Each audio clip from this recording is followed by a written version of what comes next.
Hello YouTube की प्यारी family, आप सभी कैसे हो। मैं आपके लिए इस चैनल पे हर तरीके की कहानी लेकर आया हूँ।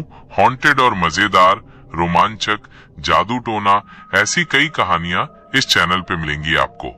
अगर ऐसी कहानी पसंद है तो चैनल को सब्सक्राइब कीजिए ताकि आपको सबसे पहले हमारी स्टोरी सुनने को मिले। आपका ज्यादा समय ना खराब करते हैं, बढ़ते हैं आज की कहानी की ओर। यहाँ एक जंगल की रोंगटे खड़े कर देने वाली सबसे खतरनाक खौफनाक कहानी है। घना जंगल जहाँ सूरज की किरणें भी मुश्किल से जमीन तक पहुँच पाती थीं, हमेशा से ही रहस्य और डर का पर्याय रहा था। स्थानीय लोग इस जंगल के अंदरूनी हिस्सों के बारे में भयानक कहानियां सुनाते थे, जहां सदियों पहले कुछ ऐसी घटनाएं घटी थीं जिन्होंने उस जगह को हमेशा के लिए शापित कर दिया था। राहुल और उसके 3 दोस्त अमित, प्रिया और सोहन रोमांच की तलाश में उस जंगल में कैंपिंग करने गए थे। उन्होंने स्थानीय लोगों की चेतावनियों को मजाक में उड़ा दिया था, ये मानते हुए कि ये सब बूढ़ी औरतों की गढ़ी हुई कहानियां हैं। जंगल के भीतर पेड़ों के तने अजीबोगरीब आकृतियों में मुड़े हुए थे, जैसे कोई भयानक शक्ति उन्हें जकड़ रही हो। हवा में एक अजीब सी नमी और सन्नाटा था, जिसे सिर्फ पत्तों की सरसराहट और दूर कहीं किसी अज्ञात जानवर की डरावनी आवाज ही तोड़ पाती थी। जैसे ही शाम ढली, जंगल और भी भयावह लगने लगा। अंधेरा इतना घना था कि अपनी नाक के आगे भी देखना मुश्किल था। उन्होंने कैंप फायर जलाई, जिसकी नाचती हुई लौ में पेड़ों की परछाइयां भूतिया आकृतियां बना रही थीं। अचानक उन्हें झाड़ियों में कुछ सरसराहट सुनाई दी। उन्होंने अपनी टॉर्चें उस दिशा में घुमाई, लेकिन कुछ दिखाई नहीं दिया। उन्होंने सोचा कि शायद कोई जंगली जानवर होगा और ज्यादा ध्यान नहीं दिया। लेकिन कुछ देर बाद सरसराहट फिर सुनाई दी, इस बार थोड़ी करीब, और फिर उन्हें धीमी घिसटती हुई आवाज भी सुनाई देने लगी, जैसे कोई भारी चीज पत्थरों और सूखी पत्तियों पर रेंग रही हो। उनका डर बढ़ने लगा। अमित ने अपनी बंदूक निकाल ली, जिसे वो सुरक्षा के लिए साथ लाया था।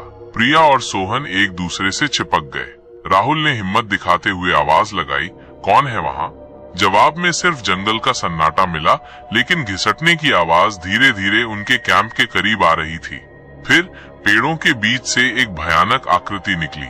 वो इंसान जैसी तो दिखती थी, लेकिन उसका शरीर बुरी तरह से विकृत था।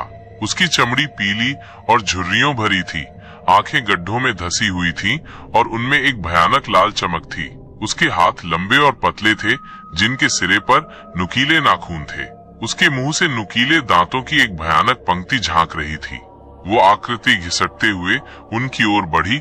उसकी चाल धीमी लेकिन भयानक थी। उसके शरीर से एक सड़ी हुई बदबूदार हवा आ रही थी। राहुल और उसके दोस्त डर के मारे चीख पड़े। अमित ने अपनी बंदूक से उस पर गोली चलाई, लेकिन गोली उस आकृति के शरीर से टकराकर बिना कोई नुकसान पहुंचाए निकल गई।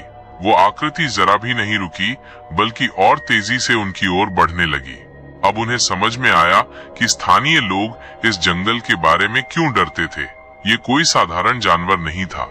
उन्होंने भागने की कोशिश की, लेकिन अंधेरे और घने जंगल में उन्हें कोई रास्ता नहीं सूझ रहा था।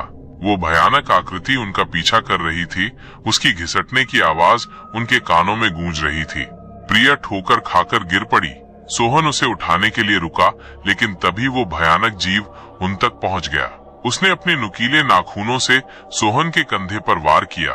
सोहन दर्द से चीख उठा और जमीन पर गिर पड़ा। राहुल और अमित भागते रहे, पीछे मुड़कर देखने की हिम्मत नहीं हुई। उन्हें प्रिया और सोहन की चीखें सुनाई दे रही थीं, जो धीरे धीरे खामोश हो गईं। भागते भागते राहुल और अमित जंगल के और अंदर चले गए। उन्हें समझ नहीं आ रहा था कि वे कहाँ जा रहे हैं, बस उस भयानक खतरे से दूर भागना चाहते थे। सुबह होने पर वे बुरी तरह से थक चुके थे और उन्हें प्रिया और सोहन का कोई अता पता नहीं था। उन्हें उम्मीद भी नहीं थी कि वे जिंदा होंगे। राहुल और अमित किसी तरह जंगल से बाहर निकलने में कामयाब रहे। उन्होंने स्थानीय लोगों को उस भयानक रात के बारे में बताया, लेकिन किसी ने उनकी बात पर विश्वास नहीं किया। लोगों का कहना था कि जंगल अपनी रक्षा करता है और जो कोई भी उसकी शांति भंग करने की कोशिश करता है, उसे ऐसी ही सजा मिलती है। राहुल और अमित उस घटना को कभी नहीं भूल पाए। वे हमेशा उस भयानक आकृति और अपने दोस्तों की चीखों के साए में जीते रहे। उन्हें पता था कि जंगल में कुछ ऐसा है जो मानवीय दुनिया से परे है। एक ऐसा खौफनाक खतरा जो रात के अंधेरे में शिकार करता है। और आज भी जब कभी जंगल की गहरी शांति में कोई अजीब सी घिसटने की आवाज सुनाई देती है तो लोगों की रूह कांप उठती है, उन्हें उस भयानक रात की याद आ जाती है और वे जानते हैं कि जंगल में कुछ ऐसी शक्तियां हैं जिनका सामना करना मौत को दावत देने जैसा है। राहुल और अमित उस भयानक रात के बाद शहर लौट आए थे, लेकिन उस जंगल का खौफ उनके दिलों से कभी नहीं निकला। वे रात में सोते तो बुरे सपने देखते, प्रिया और सोहन की चीखें उनके कानों में गूंजती रहती और उस विकृत आकृति का भयानक चेहरा उनकी आंखों के सामने बार बार आता। उन्होंने पुलिस को बताने की कोशिश की, लेकिन उनके पास कोई सबूत नहीं था। जंगल के उस हिस्से में कोई जाता नहीं था और उनके पास सिर्फ एक भयानक कहानी थी जिस पर कोई विश्वास करने को तैयार नहीं था। धीरे धीरे लोगों ने उन्हें पागल समझना शुरू कर दिया। अमित उस रात के सदमे को बर्दाश्त नहीं कर पाया। वो हमेशा डरा हुआ और बेचैन रहता था। उसे लगने लगा था कि वो भयानक आकृति अब भी उसका पीछा कर रही है, सायों में छिपी हुई, अंधेरे कोनों में घात लगाए बैठी है। कुछ महीनों बाद अमित अचानक गायब हो गया। पुलिस ने बहुत खोजा, लेकिन उसका कोई सुराग नहीं मिला। राहुल जानता था कि अमित को क्या हुआ होगा। वो भयानक चीज जंगल से बाहर निकल आई थी और उसने अपना दूसरा शिकार ढूंढ लिया था। राहुल अकेला रह गया, उस भयानक रहस्य का जिंदा गवाह जिसे वो किसी से साझा भी नहीं कर सकता था। उसने कसम खाई कि वो कभी उस जंगल के पास भी नहीं जाएगा, लेकिन किस्मत को शायद कुछ और ही मंजूर था। कुछ साल बाद राहुल को एक नौकरी मिली जो उसे उसी इलाके के पास ले गई। वो हर दिन उस जंगल को दूर से देखता था। एक अजीब सी सिहरन उसके शरीर में दौड़ जाती थी। उसे लगता था जैसे जंगल उसे बुला रहा हो, अपने अंधेरे रहस्य में वापस खींच रहा हो। एक रात राहुल को अपने एक पुराने दोस्त का फोन आया। उसका दोस्त, जो एक शौकिया भूगर्भ शास्त्री था, उस जंगल के पास कुछ अजीबोगरीब चट्टानों का अध्ययन करने गया था और अब लापता हो गया था। राहुल को पता था कि उसके दोस्त के साथ क्या हुआ होगा। वो अपने दोस्त को बचाने के लिए बेताब हो गया। उसने फैसला किया कि उसे उस भयानक जंगल में वापस जाना होगा, भले ही इसका मतलब अपनी जान जोखिम में डालना ही क्यों न हो।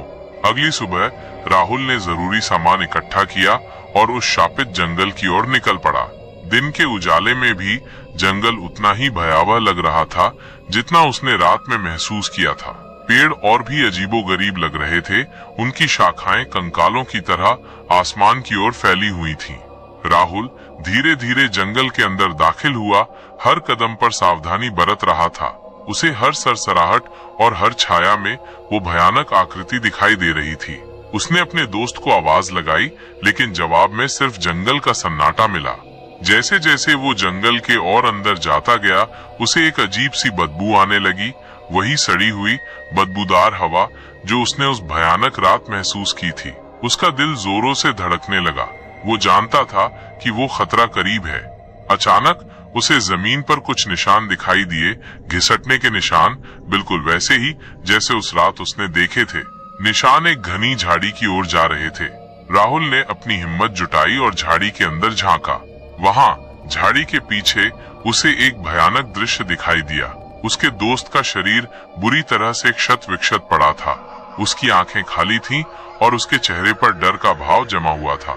और उसके पास ही वो भयानक आकृति खड़ी थी। उसके हाथों पर खून के निशान थे। उस आकृति ने धीरे धीरे अपना सिर उठाया और राहुल की ओर देखा। उसकी लाल आंखें अंधेरे में चमक रही थीं। उनमें एक भयानक भूख और क्रूरता का भाव था। राहुल समझ गया कि अब उसकी बारी है। वो भागने की कोशिश करने वाला था, लेकिन उसके पैर जम गए थे। वो उस भयानक जीव की आंखों में खो गया था, जैसे किसी बुरे सपने में फंस गया हो। वो आकृति धीरे धीरे राहुल की ओर बढ़ी। उसकी घिसटने की आवाज जंगल के सन्नाटे को चीर रही थी। राहुल अपनी मौत को नजदीक आते हुए महसूस कर सकता था। तभी राहुल को अपने दोस्त की बैग में रखी हुई एक पुरानी किताब याद आई।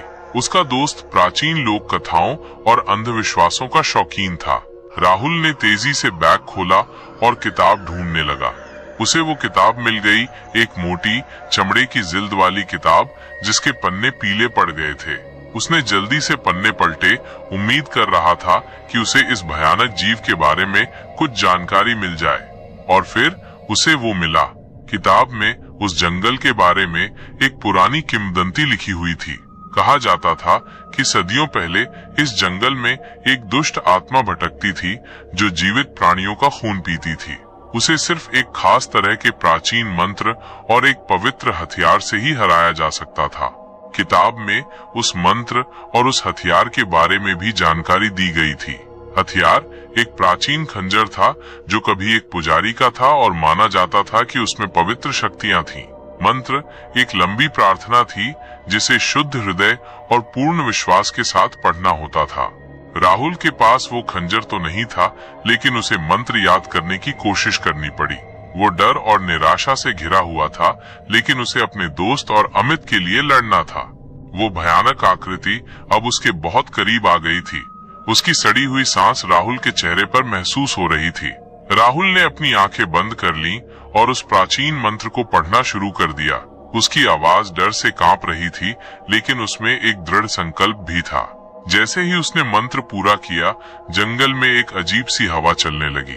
पेड़ों की पत्तियां तेजी से सरसराने लगीं और वो भयानक आकृति पीछे हटने लगी, जैसे किसी अदृश्य शक्ति ने उसे जकड़ लिया हो।